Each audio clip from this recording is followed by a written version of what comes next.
Thumbnail చూసి video ఏంటో మీకు అర్థమైపోయి ఉంటుంది. ఏం లేదండి, ఫేస్ మీద యాక్ని ఎలా క్లియర్ చేసుకోవాలి, ఫేస్ మీద ఉన్న చిన్న చిన్న పింపుల్స్లా ఉన్న మార్క్స్, బ్లాక్ స్పాటికల్స్ ఇలాంటివన్నీ ఎలా క్లియర్ చేసుకోవాలి అనేది మనం వీడియోలో తెలుసుకుందాం.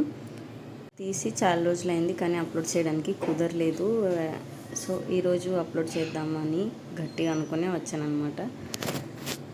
సో ముందైతే కొత్తగా చూస్తున్నవారు మన ఛానల్ని సబ్స్క్రైబ్ చేసుకోండి అండ్ అలాగే పక్కనే ఉన్న బెల్ ఐకాన్ నొక్కడం మాత్రం మర్చిపోకండి. Welcome back to our channel honey with kitchen and vlogs. ముందైతే మన ఇంట్లో తరచుగా వాడే వస్తువులే అనమాట. సో ఏంటంటే కప్ ఆఫ్ పెరుగు అండ్ పసుపు, పెప్సోడెంట్ పేస్ట్ లేదా వైట్ కలర్ పేస్ట్ ఏదైనా పర్లేదు. దీంతోపాటు లెమన్ కూడా యాడ్ చేయొచ్చు. నేనైతే లెమన్ వాడడం స్కిప్ చేశాను ఎందుకంటే ప్రజెంట్ నా దగ్గర లెమన్ అవైలబుల్గా లేదు. ఆల్సో బేకింగ్ పౌడర్ ఇవన్నీ మంచిగా వేసి ఇందులో బాగా మిక్స్ చేయాలి. ఫస్ట్ అయితే కప్పు తీసుకొని అందులోకి పెరుగు వేసాను. సో ప్యాకెట్ పెరుగు యూజ్ చేస్తున్నానండి. మీరు ఏ పెరుగు యూజ్ చేసినా నో ప్రాబ్లం. దాని తర్వాత దాంట్లోకి చిటికెడంత పసుపు, 1/2 టేబుల్ స్పూన్ అలా. ఆఫ్టర్ దట్ పేస్ట్ కూడా యాడ్ చేయాలి. నేను పెప్సోడెంట్ పేస్ట్ అయితే వాడుతున్నాను ఇక్కడ. ఫస్ట్ అయితే పసుపు అండ్ పెరుగుని మంచిగా మిక్స్ చేస్తున్నాను.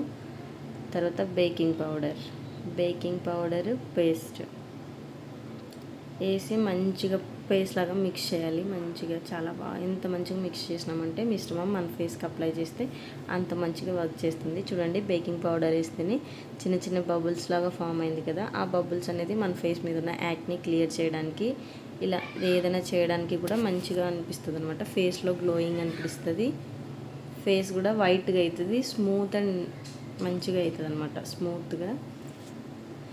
ఇప్పుడైతే పేస్ట్ కూడా యాడ్ చేసి మొత్తం మనకు కావాల్సిన విధంగా మంచిగా మిక్స్ చేసి మనం ఈ మిశ్రమాన్ని ఫ్రిడ్జ్లో ఉంచి స్టోర్ చేసి కూడా అప్లై చేయొచ్చు. వీక్లీ 3 టైమ్స్ 4 టైమ్స్ అలా యూజ్ చేసామంటే మన ఫేస్లో ఉన్న యాక్ని మొత్తం తొలగిపోయి ఫేస్ ఫ్రెష్గా అండ్ అలాగే గ్లోయింగ్గా కనిపిస్తుంది. సో ఫైనల్గా మిశ్రమం అయితే తయారైపోయింది.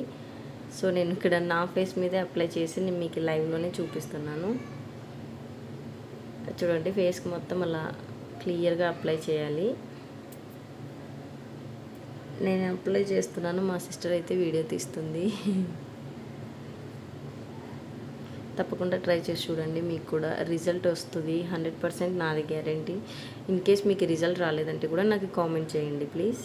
సో ఒకవేళ రిజల్ట్ వచ్చిందా లేదా అనేది నాకు తెలియాలి కదా. నాకైతే రిజల్ట్ అయితే వచ్చింది. సో ఇలా అప్లై చేసిన తర్వాత ఒక 10 to 15 మినిట్స్ దాకా ఫేస్ని అలాగే ఉంచాలన్నమాట. సో మిశ్రమం అప్లై చేస్తుంటేనే ఫేస్ మీద బబుల్స్ తేలుతుంది. ఎందుకంటే బేకింగ్ పౌడర్ వేసాం కదండి, బేకింగ్ పౌడర్ వల్ల మొత్తం తేలుతుంది అనమాట. మేబీ ఆ బేకింగ్ పౌడర్ వేయడం వల్ల ఆ బబుల్స్ అనేది ఫేస్ మీద ఉన్న బ్లాక్ లైక్ మట్టి ఇలాంటిది ఏదైనా ఉంటే అది రిమూవ్ అవ్వడానికి ఈ బేకింగ్ పౌడర్ అనేది మనకి హెల్ప్ అవుతుందన్నమాట. సో తప్పకుండా వాడి చూడండి. సో ఫేస్ మీద ఉన్న పింపుల్స్ ఇలాంటివి ఏవి కనిపించవండి. 100% నాది గ్యారంటీ. నాకైతే రిజల్ట్ అయితే వచ్చిందనమాట. So please give me comment. చూడండి, 10 మినిట్స్ తర్వాత ఇలా అయింది ఫేస్. తర్వాత ఫేస్ వాష్ చేసి చూస్తే చూడండి, నా ఫేస్లో కలర్ అయితే చేంజ్ అయ్యింది. సో ప్లీజ్ నా వీడియో నచ్చితే like, share and subscribe for more. ఖచ్చితంగా ట్రై చేసి చూడండి, 100% రిజల్ట్స్ వస్తుంది. Thanks for watching. చిన్న లైక్ ఇచ్చి వెళ్ళొచ్చు కదా.